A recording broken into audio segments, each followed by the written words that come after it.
Bonjour tout le monde, moi c'est Raphaël et je vous souhaite la bienvenue dans cette célébration en ligne de Home Lausanne. J'espère que ça va vous édifier et que ça va vous aider à vous rapprocher du cœur de Dieu.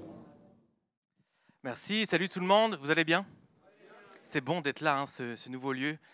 Trop un plaisir, j'aime trop ces couloirs, j'aime trop vos têtes, j'aime trop ce qu'on va vivre ici, j'aime trop ce que Dieu fait au milieu de nous.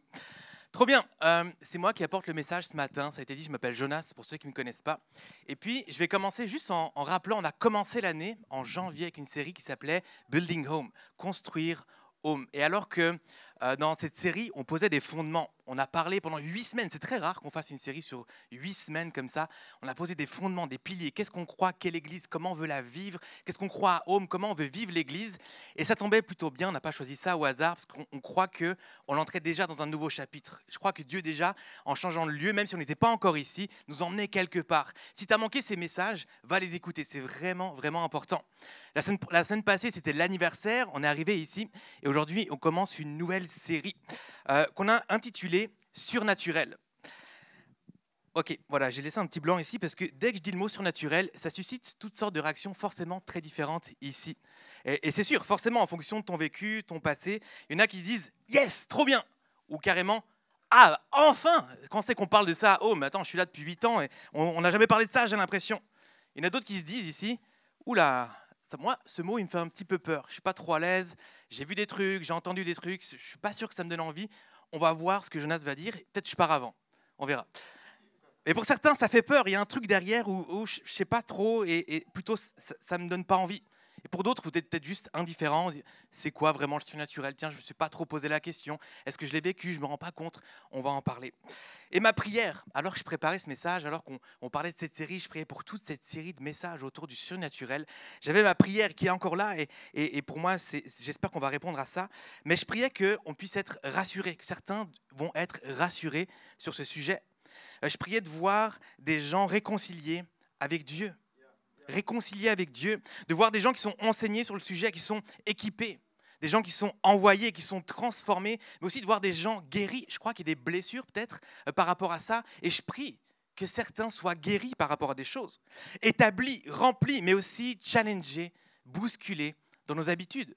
On a tous notre foi qui vient de quelque part, on a notre routine, puis c'est bon des fois, mais je prie qu'on soit peut-être un peu challengés, bousculés dans nos habitudes et là où Dieu veut nous emmener. Alors, le surnaturel, si on en parle et puis tout d'un coup ça peut paraître waouh, le titre de cette série surnaturelle, en fait, si tu es dans le core team, tu l'as su, mais c'est une des valeurs de Home.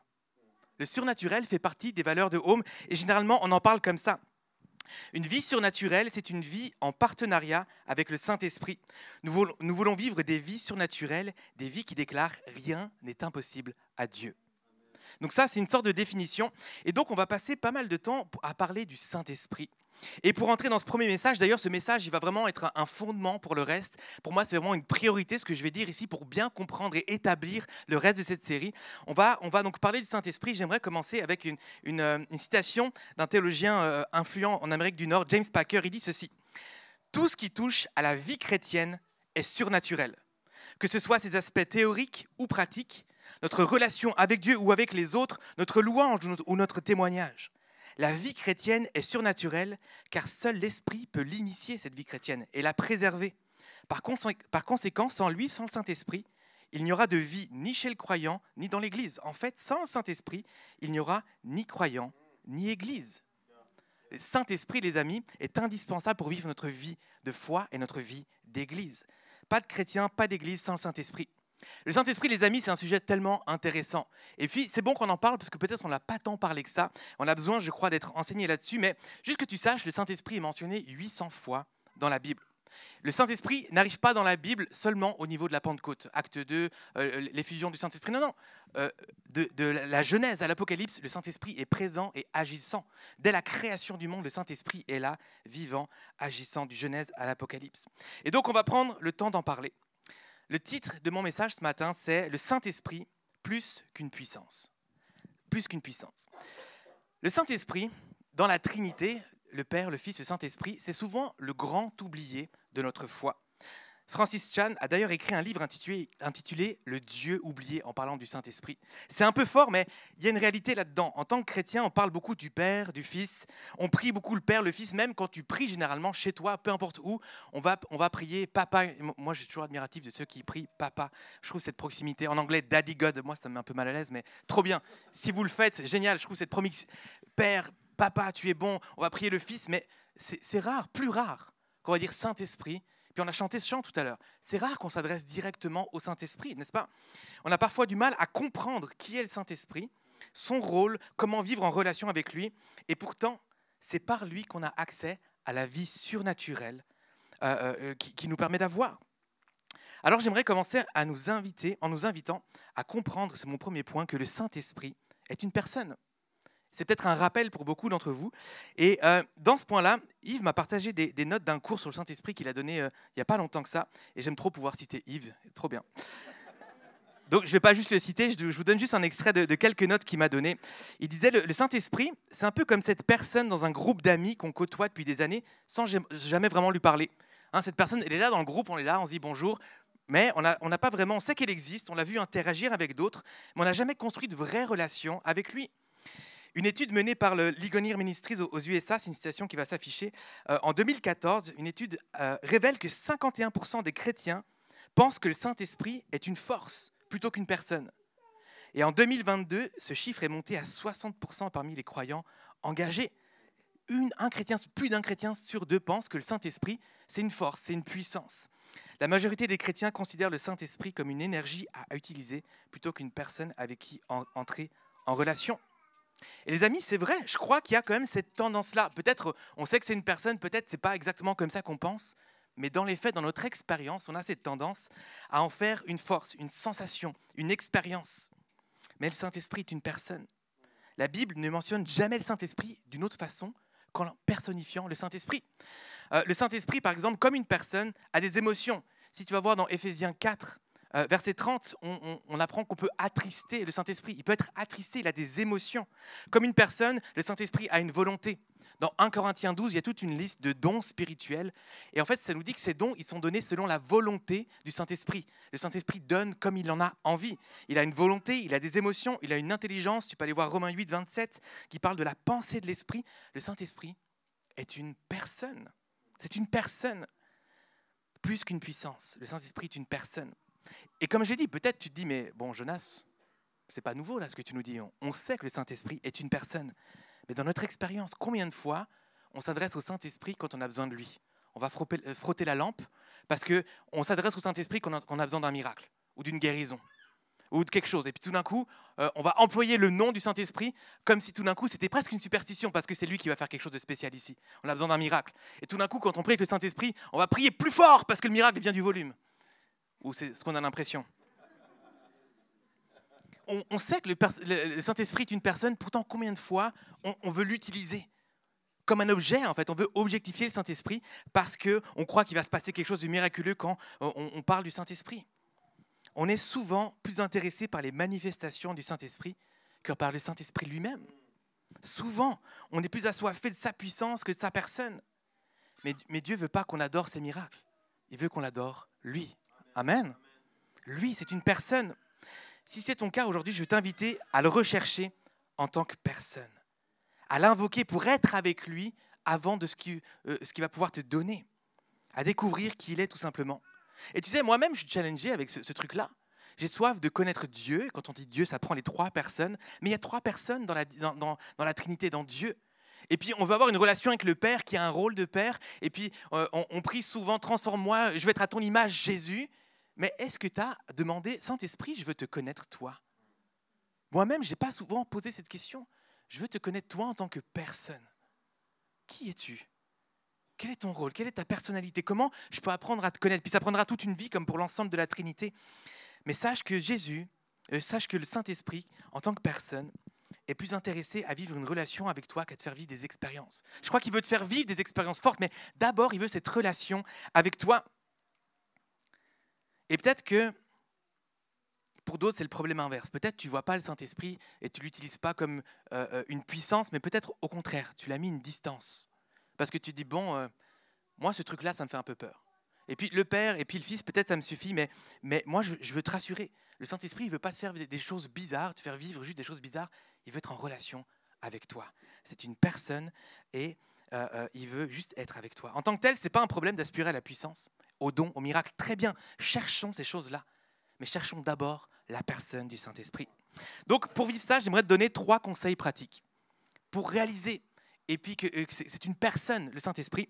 Premièrement, je t'invite à lire puis à méditer Jean au chapitre 14 à 16. 3 chapitres ici où Jésus va parler, enseigner sur le Saint-Esprit, qui il est, quel est son rôle. Et puis c'est bon, je crois que la parole de Dieu nous enseigne. Et puis c'est important d'avoir la connaissance, de bien comprendre qui est le Saint-Esprit. Donc va méditer ces chapitres. L'évangile de Jean, chapitre 14 et 16 à 16, 14, 15, 16. Deuxièmement, deuxième conseil pratique, tu peux prier plus souvent en t'adressant au Saint-Esprit. Souvent au Père, Daddy God, ou Jésus, mais adresse-toi au Saint-Esprit. Et comme je disais, pas juste pour un miracle, pas juste pour une guérison. Saint-Esprit, en fait, je veux te connaître. Viens, puis je vais être en relation avec toi. Donc, mets plus le Saint-Esprit, adresse-toi plus souvent à lui, puis n'en fais pas une règle bizarre, parce que je t'avoue que moi, j'ai une période dans ma vie, dans mes études de théologie, je suis là, alors attends, je prie le Saint-Esprit pour accéder à Jésus, qui me réconcilie avec le Père. Jésus, non, attends, Saint-Esprit, attends, qui je dois prier maintenant, je ne sais plus. Rentre pas là-dedans, mais de temps en temps, adresse-toi à la personne du Saint-Esprit. Ok, rappelle-toi, c'est une personne, il est Dieu, au même titre que Jésus et que le Père. Adresse-toi à lui plus régulièrement, pour ne pas l'oublier, pour ne pas en faire un Dieu oublié. Et troisième conseil pratique, remercie-le pour sa présence et la relation que tu peux avoir avec lui avant de demander quoi que ce soit. Mets de la reconnaissance envers le Saint-Esprit. Amen. Deuxième point, les amis, on a parlé de comprendre que le Saint-Esprit est une personne, et c'est bon de connaître le Saint-Esprit comme une personne. Mon deuxième point, c'est d'accueillir le Saint-Esprit. D'accueillir le Saint-Esprit, c'est ouvrir son cœur à une relation avec lui. On peut comprendre ou savoir que le Saint-Esprit est une personne, mais la connaissance, sans l'expérience, c'est vide de sens. Ça fait beaucoup de rimes, je sais. Reconnaître que le Saint-Esprit est une personne, ça ne suffit pas, il faut aussi le vivre, il faut aussi l'expérimenter. Il y a une différence entre savoir qu'il existe et puis le recevoir véritablement. John Owen, un théologien du XVIIe siècle, dit ceci. Les croyants peuvent connaître l'Esprit intellectuellement, mais c'est l'expérience de sa puissance qui transforme réellement leur vie. Et si on veut être transformé justement à l'image de Jésus, c'est par le Saint-Esprit en passant, on a besoin d'expérimenter le Saint-Esprit. On a besoin d'être en relation avec lui directement. On a besoin qu'il habite en nous. On a besoin de l'accueillir, de dire viens dans ma vie, je veux juste expérimenter qui tu es et ta force et ta transformation pour être transformé. Acte 2, verset 38 nous dit recevez le don du Saint-Esprit. Il y a juste à le recevoir. Dieu veut qu'on reçoive son esprit. L'Esprit de Dieu est accessible à tous. Il veut se manifester dans nos vies. Il veut être en relation avec nous. Et même si la personne passe avant l'expérience, il faut expérimenter. Il faut recevoir, pas juste dans sa tête, mais dans son cœur, dans son corps, dans son vécu, le Saint-Esprit. Luc 11, verset 13. Votre Père céleste donnera l'Esprit à ceux qui le lui demandent. Est-ce que c'est compliqué de vivre l'expérience du Saint-Esprit? Non. Qu'est-ce qu'il y a à faire? Demande. Il y a juste à demander. Juste à demander pour accueillir, recevoir. Il n'y a pas de qualification, il n'y a pas de système de valeur. Est-ce que je... Non, demande le Saint-Esprit et il viendra en toi. Le Père veut donner le Saint-Esprit. Je ne sais pas quel est ton rapport au Saint-Esprit. Je l'ai dit tout à l'heure, j'ai mentionné un peu ces différents aspects. Et c'est ma prière, comme je l'ai dit, je crois qu'il y a des choses à vivre, peut-être à réconcilier ou à revoir. Peut-être dans tes expériences, dans ton vécu avec le Saint-Esprit, tu as été déçu. Peut-être tu as prié pour un miracle, tu as demandé un miracle, tu attendais un miracle, et le miracle n'est pas venu. Puis tu as été déçu, on parle d'une puissance, c'était pas là. Peut-être tu as demandé et prié pour recevoir un don en particulier, et tu ne l'as pas reçu. Et peut-être tu voulais vivre des choses avec le Saint-Esprit que tu n'as pas vécues. Et peut-être tu es déçu par le Saint-Esprit aujourd'hui. Et comme je dis, peut-être il y a une distance où tu dis, peut-être je vais juste laisser tomber. Peut-être que Dieu ne guérit pas en fait aujourd'hui. Peut-être le Saint-Esprit, ça ne marche pas. Peut-être qu'au-delà d'être déçu, tu as été dégoûté par le Saint-Esprit. Tu as été dans des soirées, dans des camps, peut-être tu as vu des choses, peut-être il y a eu de l'abus spirituel, peut-être tu as vu des choses qui t'ont dérangé, qui n'étaient pas dans ta culture, où tu dis, mais ça c'est le Saint-Esprit, ça me paraît bizarre, c'est pas moi, ou peut-être tu es dégoûté par ces choses-là, puis tu as peur de ces choses-là. C'est bon, je ne veux plus vivre ces trucs. Si ça, c'est le Saint-Esprit, parce que justement, souvent, on amène le Saint-Esprit comme expérience bizarre ou d'autres choses, et puis c'est une fausse image, et je veux qu'on puisse corriger ça aujourd'hui. Et peut-être tu es dégoûté, puis tu as peur, et tu vas mettre moi, je ne veux plus du Saint-Esprit. Non, merci. Je ne sais pas quelle est ton expérience. Peut-être que toi, justement, tu aimes trop ces choses-là et c'est bon, mais tu l'as fait passer, ça fait passer les expériences avant la personne. Ou peut-être que tu es très intéressé par le Saint-Esprit, mais dans tes connaissances et pas dans ton expérience. Quel que soit ton cas, je veux t'encourager à inviter le Saint-Esprit dans ta vie. Peut-être ça va passer par une guérison, par une réconciliation. Mais pourquoi je veux pousser à ce que le Saint-Esprit vienne dans ta vie? Parce que le Saint-Esprit, c'est Dieu. C'est Dieu. Si tu veux vivre une relation avec Dieu, tu ne peux pas mettre le Saint-Esprit de côté. Je ne peux pas dire j'ai le Père, j'ai le Fils, ça me suffit. Non, non, le Saint-Esprit est Dieu. Et si tu as besoin de Dieu, tu as besoin du Saint-Esprit. On ne peut pas dissocier ces trois personnes-là. Bien sûr, quand la personne du Saint-Esprit vient, alors la puissance vient aussi pour te faire du bien, pour te toucher, pour t'amener à vivre des choses. Puis je l'ai dit, être challengé aussi. Je crois que jamais Dieu nous mettra simplement dans du confort. Il va toujours nous mettre en situation de foi. On a besoin de dépendre de lui, puis de s'accrocher à lui. Et c'est par le Saint-Esprit, en passant, qu'on peut exercer toutes sortes de choses, vivre et puis recevoir la paix et toutes sortes de choses. L'apôtre Paul nous dit dans Galates 5, il parle du fruit de l'Esprit. Il va comparer le fruit de la chair. Si on marche par nous-mêmes, on va porter un fruit de mort généralement. Et puis si on marche par la vie de l'esprit qui habite en nous, on porte un fruit de vie. Et puis souvent, là aussi, c'est compliqué des fois à comprendre. On parle du fruit au singulier, un fruit de l'esprit, mais on cite plein de fruits, c'est un peu bizarre. C'est un fruit, c'est comme une mandarine avec des quartiers différents. Et le texte nous dit, le fruit de l'esprit, c'est quoi? C'est l'amour, la joie, la paix, la patience, la bonté, la bienveillance, la foi, la douceur, la maîtrise de soi. Quand le Saint-Esprit habite en nous, il fait pousser ce fruit-là, dans toutes ses facettes, en nous. Tout découle du Saint-Esprit. Si tu as besoin de plus d'amour, ne demande pas l'amour, demande le Saint-Esprit. Demande au Saint-Esprit, accueille le Saint-Esprit, et alors son fruit viendra aussi en toi. Cherche le Saint-Esprit, puis l'amour viendra. Est-ce que tu as besoin de plus de joie ce matin? Qui a besoin de plus de patience ce matin? Qui a besoin de plus de maîtrise de soi ce matin? Qui a conduit? Oui, c'est ça, exactement. Les amis, j'ai tellement besoin de patience et de maîtrise de moi, tellement plus que peut-être il y a 4 ans avant que je sois papa. Mes enfants, ils ont 4 ans et 2 ans. C'est des périodes de crise et de cris. Je suis un introverti. Moi, je pensais au début que le bruit des autres enfants me gênait, et puis qu'avec mes enfants, je me dis ça va. Non, maintenant, ça va plus. Je peux plus. Des fois, je suis là, arrêtez de crier, j'en peux plus, stop. Et puis ça crie plus parce que je suis en train de m'énerver. Ça crie plus parce que je suis en train de m'énerver. Et mon réservoir, je le vois visuellement là, mon réservoir de patience, il n'est pas haut, puis il descend très très vite. Et j'ai besoin de maîtrise. Et c'est fou comme j'en ai besoin. Et vous savez quoi? Je le sens tellement.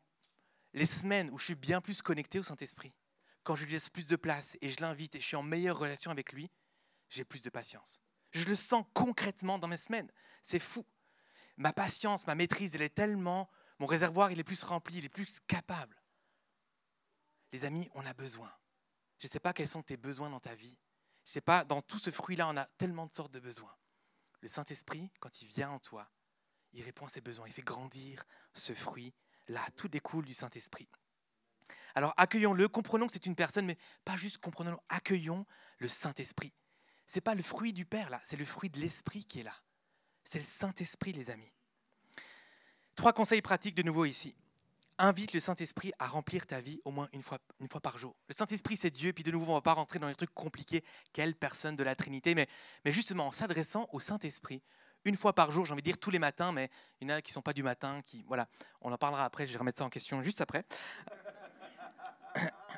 Mais au moins une fois par jour, juste s'arrêter et dire Saint-Esprit, j'ai besoin là de ce fruit-là. Aujourd'hui, remplis-moi. Je t'accueille, viens. Je ne veux pas juste savoir que tu es une personne, je veux l'expérimenter, que tu es une personne dans ma vie. Je veux t'expérimenter. Deuxième conseil pratique, cible peut-être une dimension particulière du fruit de l'esprit que tu veux voir grandir en toi. Puis mets-la devant le Saint-Esprit. Saint-Esprit, regarde, j'ai besoin de bonté. J'ai besoin de joie dans ma vie en ce moment. Je te recherche, Saint-Esprit. Fais grandir la joie en moi. Troisième conseil pratique, passe du temps tout simplement dans la présence du Saint-Esprit. Et quand j'ai marqué ça, j'ai marqué dans mes notes, l'appétit vient en mangeant. Je crois que plus on passe du temps, plus on a assoiffé aussi de sa présence. Et plus on a assoiffé de l'accueillir, et plus, tu sais, moi, je le vois en fait.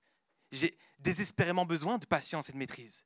Et Et du coup, ça a nourri une soif en moi, de dire, oh, c'est vrai, j'ai soif de venir devant toi parce que j'ai vraiment besoin de ce fruit-là. J'ai besoin de toi, Saint-Esprit, et de ton fruit. Les amis, on a parlé de comprendre le Saint-Esprit, d'accueillir le Saint-Esprit, puis j'arrive dans mon troisième point déjà, qu'on puisse marcher avec le Saint-Esprit. C'est pas juste comprendre, pas juste vivre des moments, mais vivre une vie surnaturelle, c'est marcher chaque jour avec le Saint-Esprit.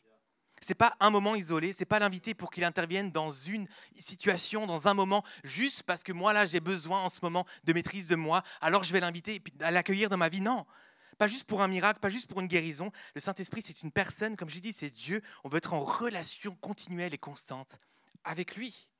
Dans l'évangile de Jean, chapitre 14, 15, 16, je l'ai dit, ces chapitres-là, Jésus parle du Saint-Esprit et de son rôle. Il va dire à ses disciples, il va dire ceci, Jean 16, verset 7. « Cependant, je vous dis la vérité, il est préférable pour vous que je parte. En effet, si je ne pars pas, celui qui doit vous venir en aide ne viendra pas à vous. Mais si je pars, je vous l'enverrai. » Et je trouve intéressant parce que aussi souvent dans ces petits jeux-là, si tu pouvais rencontrer un personnage historique puis boire un café avec lui, il y a tous les chrétiens très spiritueux. « Ah, Jésus ! Ce serait Jésus !» Alors oui, on prendrait tous un café avec Jésus, n'est-ce pas? Ce serait vraiment chouette de prendre un café avec Jésus. Et je trouve intéressant parce que le pasteur David Potier de l'église La Chapelle à Montréal, un ami de notre église, il avait donné une image intéressante par rapport à ça. J'aimerais vous la partager. Aujourd'hui, on prendrait tous une minute avec Jésus. Imagine s'il était encore sur terre. Waouh, ce serait trop cool, hein? Plus ou moins, écoute-moi bien. Si on devait prendre une minute avec Jésus, qu'est-ce qu'il faudrait faire? Prendre un avion puis aller en Palestine ou en Israël. Aujourd'hui, qui veut aller là-bas? Oui, je pense qu'on serait plusieurs à vouloir aller là-bas. Ce serait peut-être un peu tendu, ok? Ok, on prend l'avion, on est fougueux, on y va. On est fougueux. On prend l'avion, on va là-bas. Puis il faut prendre un car, un bus. J'imagine qu'aujourd'hui, si Jésus était encore là, il y aurait sans doute au moins une application ou un site internet qui le géolocalise constamment. Donc on sait où aller, on prend un bus, un car, on fait des routes. Probablement il est sur un lac en ce moment parce qu'il y a beaucoup trop de monde autour de lui. Il faut prendre une petite barque. Mais il y a probablement 1 million de personnes minimum qui font la queue pour aller parler à Jésus au moins une minute. Et s'il y a une file d'1 million de personnes et que Jésus il est d'accord de prendre 1 minute par personne, ça fait combien? Juste 3 ans d'attente pour parler 60 secondes avec Jésus. Ouais, mais imagine si Jésus était sur terre et tout ça. Est-ce qu'on se rend compte que le Saint-Esprit, c'est la présence de Jésus sur terre? Et qu'il est accessible aujourd'hui, maintenant, et qu'il peut avoir 1 million de conversations avec 1 million, dans 1 million d'endroits, maintenant, en même temps. C'est fou. Alors oui, il y a la personne de Jésus, mais il y a la personne du Saint-Esprit qui nous donne accès à Jésus. Il est là constamment. On peut avoir cette relation constante avec lui. Merci Jésus que tu es parti. Merci Jésus que tu as envoyé ton esprit et qu'aujourd'hui on a accès à toi constamment, qu'on n'a pas besoin de prendre un avion, un bateau, et que constamment on a accès à Dieu. Waouh! Waouh! Vous savez, quand j'ai dit, imagine là Jésus sur terre, on est là, ouais, c'est trop bien. Pareil avec le Saint-Esprit. Waouh, c'est trop bien en fait. La présence de Dieu maintenant, accessible constamment toute la journée, chaque minute, pour toi et pour nous. Merci Jésus, merci. Jésus envoie celui qu'il appelle le consolateur, paraklétos en grec.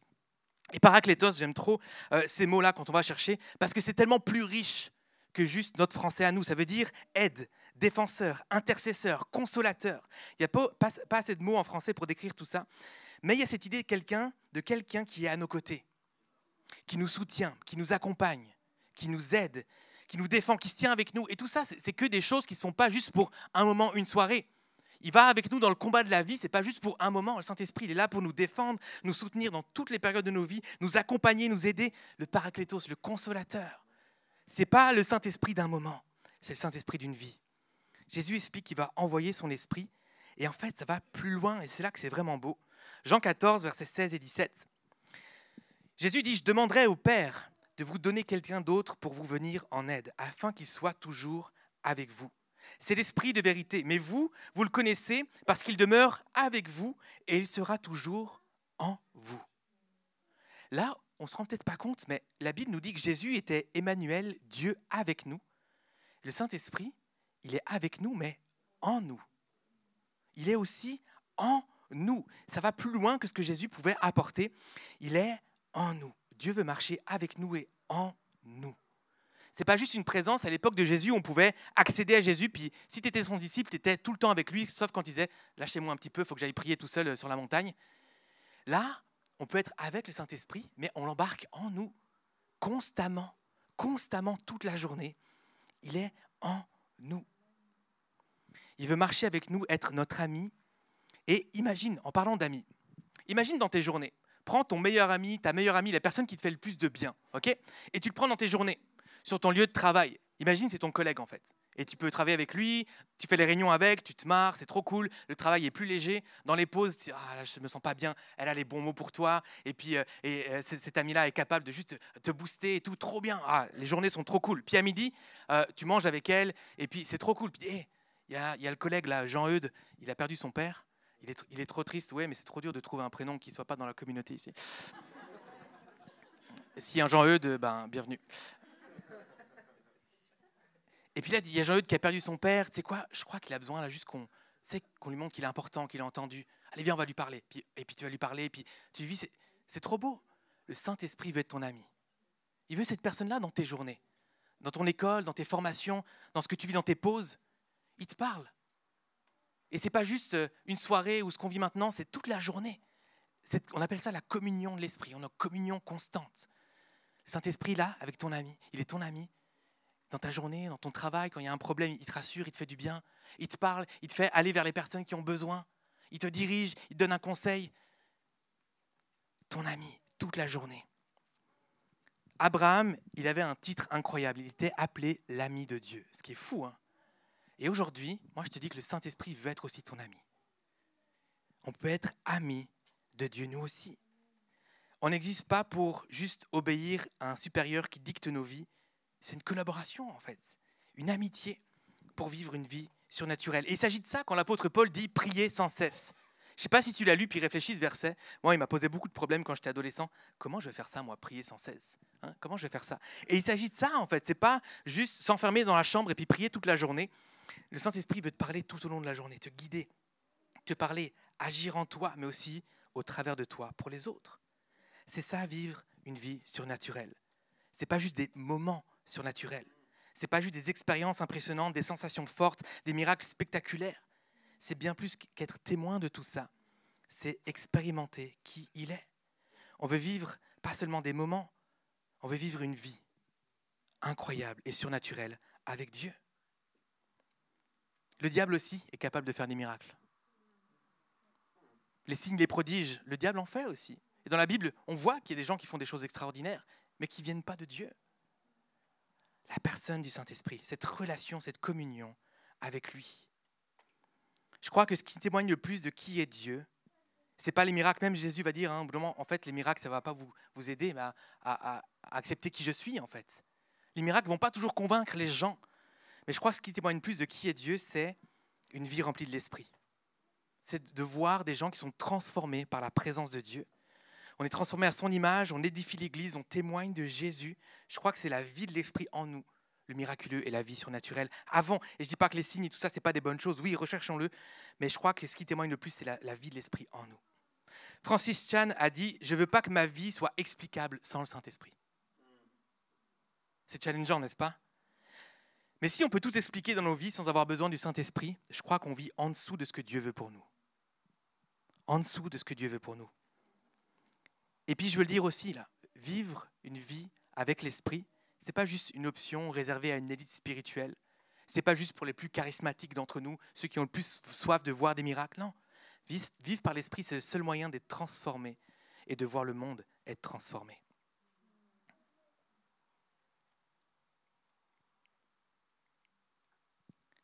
Le Saint-Esprit, il a un rôle en particulier. Le Père, le Fils et le Saint-Esprit, c'est la Trinité. Hein. Je ne vais pas rentrer dans les mystères de la Trinité, mais ils collaborent entre eux. Le Père, souvent, c'est un peu l'auteur du plan, le plan divin, la création, la relation avec nous. Il se trouve qu'avec le péché, l'entrée du péché, on est séparé du Père. Alors il envoie son Fils, qui a un rôle de sauveur, de nous réconcilier avec le Père. Et le Fils envoie le Saint-Esprit, qui nous permet d'accéder à Jésus. Et en fait, il y a une collaboration. Il y a vraiment ce truc que le Père envoie le Fils, mais le Fils envoie le Saint-Esprit. Et après, ça remonte. Le rôle du Saint-Esprit, c'est de nous rappeler les enseignements de Jésus. C'est sa présence, il nous rappelle et de glorifier Jésus. Donc, alors que ça envoie comme ça, le Saint-Esprit, il pointe vers Jésus. Et Jésus, lui, quand on lit ce qu'il a fait sur terre, je ne fais rien d'autre que ce que le Père me dit de faire. Et ça renvoie en haut. Il y a vraiment, on appelle ça une danse trinitaire, une boucle infinie. Et c'est le rôle du Saint-Esprit d'être avec nous et de nous amener à Jésus. Jésus nous dit, je suis le chemin, la vérité et la vie. Nul ne vient au Père que par moi. Qui c'est qui nous permet de marcher sur le chemin de Jésus? C'est le Saint-Esprit. Le Saint-Esprit, il a vraiment ce rôle d'ami, de consolateur, de présence. Cette communion avec lui. Amen. Je vais appeler les musiciens Believe et l'équipe louange à venir. J'aimerais conclure ici, et après on va prier, juste avec ces citations que j'ai lues au début. Tout ce qui touche à la vie chrétienne est surnaturel. Que ce soit ses aspects théoriques ou pratiques, notre relation avec Dieu ou avec les autres, notre louange, notre témoignage, la vie chrétienne est surnaturelle car seul l'Esprit peut l'initier et la préserver. Par conséquent, sans lui, il n'y aura de vie ni chez le croyant, ni dans l'Église. En fait, il n'y aura ni croyant, ni Église. Le Saint-Esprit nous invite à marcher avec lui aujourd'hui. Il nous invite à une vie surnaturelle. Et dans d'autres messages, on va parler des dons, on va parler d'autres choses, vous allez voir, mais vous comprenez que c'est un fondement aujourd'hui, un rappel. Et peut-être, et ça va être dans ce temps-là qu'on va prendre maintenant, je vous invite à vous lever, on va prier ensemble. J'aimerais qu'on puisse remettre le curseur peut-être au bon endroit.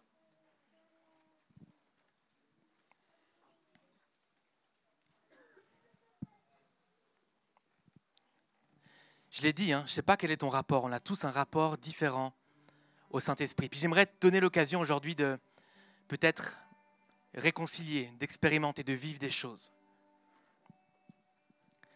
J'aimerais qu'on puisse accueillir le Saint-Esprit. Alors on peut déjà se mettre en prière. Si tu as besoin de fermer les yeux, ferme les yeux. Si tu veux commencer à prier, commence à prier. Je vais juste prier, puis après je vais diriger un temps d'introspection, de décision. Saint-Esprit, nous t'accueillons.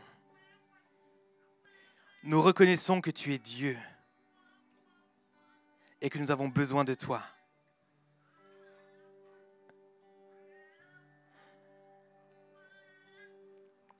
Tu n'es pas juste une puissance, tu n'es pas juste une force qui fait des miracles, qui nous plaisent ou qui nous dégoûtent. Tu es une personne. Saint-Esprit, merci parce que tu es Dieu et tu veux être en relation avec chacun d'entre nous. On ne pourrait pas être en relation avec Dieu sans toi, Saint-Esprit. Il n'y aurait pas de vie chrétienne sans toi. On ne serait pas cohéritier sans toi. Il n'y aurait pas d'église, il n'y aurait pas de home sans toi. Et on veut reconnaître qui tu es. Pas juste une personne, on reconnaît que tu es Dieu. Et Seigneur, on s'humilie devant ta grandeur. Devant qui tu es. Seigneur, on veut aussi t'apporter notre adoration, notre louange. Et Seigneur, on veut être reconnaissant que tu es disponible constamment. Pas besoin d'aller prendre un avion, un bateau, d'attendre 3 ans pour rencontrer Jésus. Là, ici, maintenant, tu es là avec nous, mais en nous. Dans notre âme, dans le siège de nos émotions, dans cette vie, dans les tempêtes dans la vie, de la vie, dans les joies de la vie, les succès de la vie, tu es présent en nous.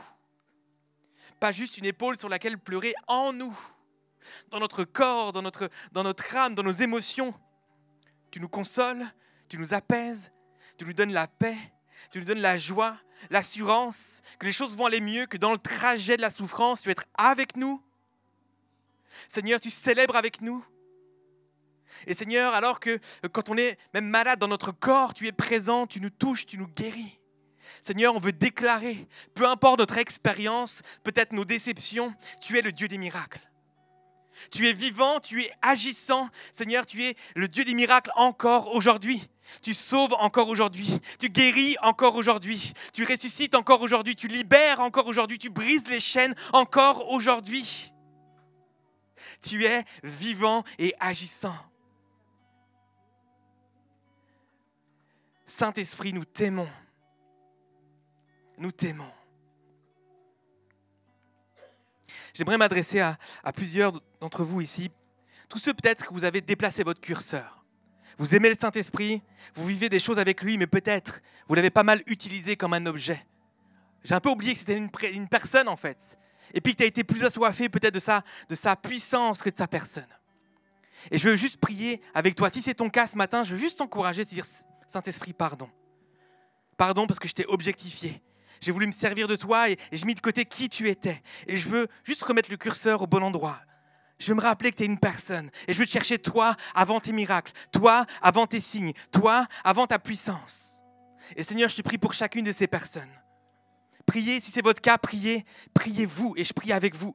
Seigneur, accueille ceux qui se remettent devant toi, qui te disent pardon. Pardon parce que j'ai voulu t'utiliser, pardon parce que je t'ai mal compris. Pardon Seigneur, j'étais plus intéressé par ce que tu fais plutôt par qui tu es. Seigneur, j'ai soif et je te prie qu'il y ait une soif grandissante de ta présence et de ta personne. Avant les miracles, avant les signes, je te prie Seigneur que des relations puissent se refaire. Je te prie que des relations se réconcilient avec toi. Seigneur, je te prie que tu transformes notre esprit et notre façon de vivre notre foi et de prier pour te prendre en considération. Saint-Esprit, tu es une personne. Amen. J'aimerais prier pour tous ceux qui ont peur. Peur des dons, peur des expériences, peur des manifestations. Tous ceux qui ont peur parce qu'ils ne savent pas trop à quoi s'attendre, ils ont entendu des choses. Est-ce que c'est bon, est-ce que c'est mal, est-ce qu'on peut le vivre, est-ce qu'on a le droit, est-ce que c'est biblique, pas biblique? Je veux te dire que c'est bon, c'est sain. Et je ne suis pas en train de te dire qu'il faut que tu le vives et que tu le cherches maintenant. On va enseigner ces choses-là plus tard. Mais je veux surtout pas, et c'est mon point maintenant, surtout pas que ça t'éloigne du Saint-Esprit. Comme j'ai dit, le Saint-Esprit est intéressé par une relation avec toi avant de te faire vivre des choses qui te soient mal à l'aise. Alors si, peut-être tu as mis le Saint-Esprit de côté. Peut-être tu as eu peur et puis il y a cette peur, il y a un truc qui est là, qui n'est pas bon par rapport à cette relation avec le Saint-Esprit. Je t'invite et je t'encourage à te réconcilier avec le Saint-Esprit, à l'accueillir tout à nouveau dans ta vie. Et Seigneur, et à dire Saint-Esprit, je veux passer par-dessus cette peur. Et je veux croire que tu es plus que les miracles, plus que ces choses-là. Et je veux t'inviter puis être en relation avec toi. Et peut-être, je sentais ça fort dans mon cœur. Et si tu veux t'engager à ça ce matin, juste pour vraiment un vrai engagement, je t'invite à lever ta main, qu'on puisse prier pour toi. Est-ce qu'il y en a qui ont peur? Est-ce qu'il y en a qui veulent se réconcilier puis passer par-dessus cette peur? Je vois des mains qui se lèvent. Amen. Je vois d'autres mains qui se lèvent. Amen. Amen. Des mains qui se lèvent. Super. Dieu t'aime. Dieu est saint. Amen. Je vois les mains qui se lèvent. Super. Super. Saint-Esprit, tu n'es pas un Dieu de peur. L'amour bannit la peur. Tu es amour. Et je te prie, Seigneur, que ton amour, au travers de ton esprit, remplisse maintenant ces personnes. Que ton esprit coule et visite ces personnes maintenant. Seigneur, viens rassurer, viens avec une paix, viens avec une joie, viens avec un amour, viens, Seigneur Jésus, comme un ami qui vient prendre dans les bras maintenant, réconcilier, restaurer cette relation, cette communion avec toi, parce que tu fais pleinement partie de cette Trinité divine, tu es Dieu. Alors visite cette personne, Seigneur, et viens rassurer, viens guérir, Seigneur. Viens briser, Seigneur, toute barrière à la relation avec toi. Maintenant, Seigneur, tout mensonge, toute fausse conception, je prie que ce soit mis de côté, Seigneur, ce soit chassé pour qu'il y ait la vérité de qui tu es, qui s'installe maintenant dans les esprits et dans les cœurs. Viens, Saint-Esprit, restaurer, renouveler cette relation avec toi. Tu vois toutes ces personnes, Seigneur, qui sont là. Toi, Seigneur, la relation avec toi, l'amitié avec toi, la communion avec toi, avant les signes, avant les miracles, avant toutes ces choses-là. Mets la peur de côté, viens rassurer. Et Seigneur, je te prie que dans cette marche avec toi, ils puissent voir ta puissance d'une bonne façon. Comment tu agis, Seigneur, dans leur cœur, dans leur vie, en eux, au travers d'eux. Et Seigneur, je te prie vraiment qu'ils soient rassurés par qui tu es. Et Seigneur, en terminant ce temps, je te prie, Seigneur, et je vous invite à prier avec moi qu'on puisse être assoiffés de la présence du Saint-Esprit. Une soif renouvelée pour qui il est. L'appétit vient en mangeant. Recevez le don du Saint-Esprit. Le Père veut nous donner le Saint-Esprit. Alors appelons maintenant, chacun d'entre nous, appelons le Saint-Esprit, accueillons-le. Viens Saint-Esprit, viens en nous. Viens nous rencontrer, viens dans ma vie. t'aimons, nous reconnaissons que tu es Dieu. Je t'accueille, Seigneur, je veux marcher avec toi. Oui, Seigneur, je veux être ton ami. Vivre mes journées avec toi. Tu n'es pas le Dieu d'un moment. Tu es le Dieu de ma vie.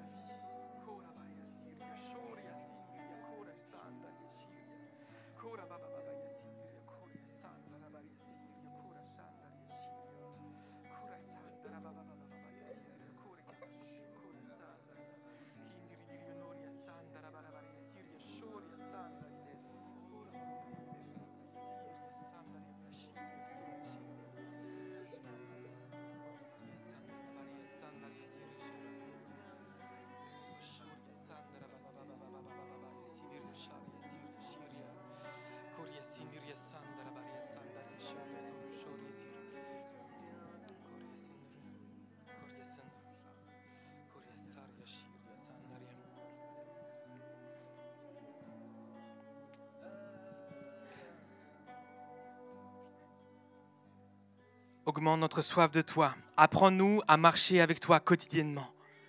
Aide-nous, Seigneur, à réaliser que tu es en nous.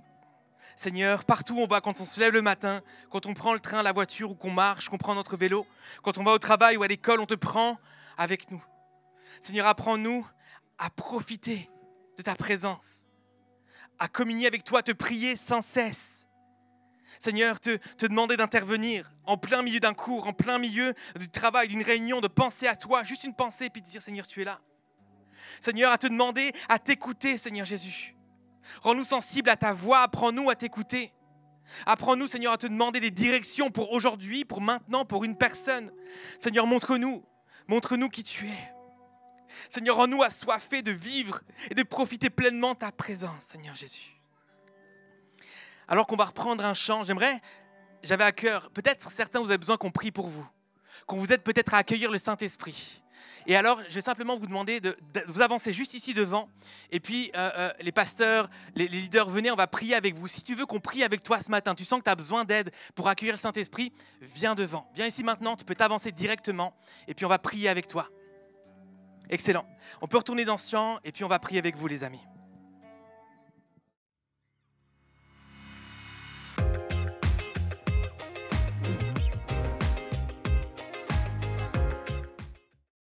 On arrive à la fin de cette célébration en ligne, j'espère que ça vous a plu. Vous pouvez retrouver toutes les vidéos et les séries sur notre chaîne YouTube.